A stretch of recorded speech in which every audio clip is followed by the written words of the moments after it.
Where the North has its honor and the South its chivalry, the Iron Islands has its strength. We call ourselves the Ironborn, and we are warriors feared throughout the Seven Kingdoms. Or so we used to be. Unlike their mainland cousins, the first men of the Iron Islands never bowed to the old gods. Theirs was the drowned god, who made the Ironborn to reave and sack and write their names in salt, steel and song, that his enemy, the Storm God, could not wash away.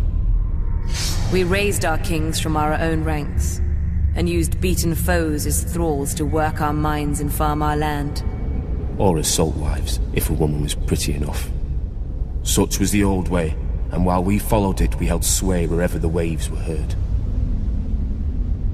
When Aegon came demanding fealty, King Harren the Black ruled as far east as the Trident.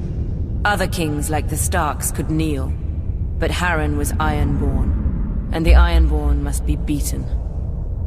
In Harrenhal, he had the mightiest castle in Westeros, and the army to defend it. But Aegon did not intend a siege. He mounted his dragon and roasted Harren and all his sons in their tower, and the Old Way with them. Because of Harren's defiance, Aegon pushed the Ironborn back to our islands and gave the Riverlands to the Tullys. But he did allow the Ironborn to choose who would lead them. House Greyjoy had always been one of the greatest houses of the Iron Islands.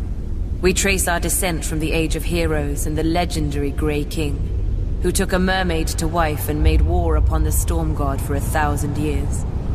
Blessed by the Drowned God, the Grey King fought and slew Naga, the great sea dragon, and took her fire for his own.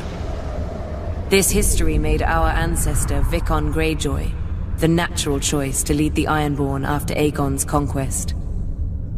For 300 years, House Greyjoy ruled the Ironborn. We styled ourselves Lord of the Iron Islands, King of Sultan Rock, Son of the Sea Wind, Lord Reaper of Pike. In truth, we were thralls. Our people still chanted, "What is dead may never die." But the Old Way had died.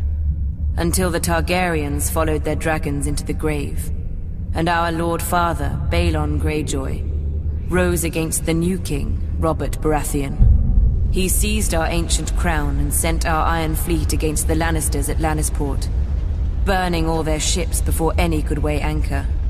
Though Robert and Eddard Stark would later defeat him, they understood us no better than Aegon. The Greyjoy sigil is the Kraken. What it grasped once, it will never surrender. What is dead may never die, but rises again, harder and stronger.